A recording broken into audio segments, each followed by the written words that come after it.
Gita LLB সিরিয়ালের আগামী পর্বে আমরা দেখতে চলেছি গীতাকে কল করে বেশ কিছু ছবি পাঠিয়ে দেয় কাব্যা আর ভিডিও কলে দেখার পর স্বস্তিককে ভুল বুঝে গীতা।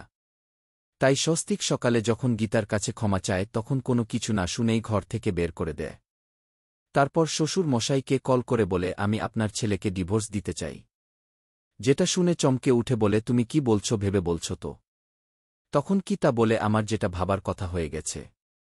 অন্যদিকে কাব্যা ওই ছবিগুলো অগ্নিজিৎকে পাঠালে সবাই রেখে চমকে যায়। তাই পরের দিন দোল অনুষ্ঠানে কাব্যা চলে আসে স্বস্তিকার সঙ্গে দোল খেলতে। তারপর স্বস্তিককে যখন জোর করে গায়ে আবির মাখাতে গেলে হাতটা ধরে স্বস্তিক বলে এমন ভুল করলে তোমাকে বাড়ি থেকে বের করে দিতে বাধ্য হব। গীতাও আছে আমার সাথে। তখন কাব্যা বলে আমার হাতের রং না মাখলে আমি কিন্তু ওই ভিডিওটা বাড়ির সবাইকে দেখিয়ে দিব।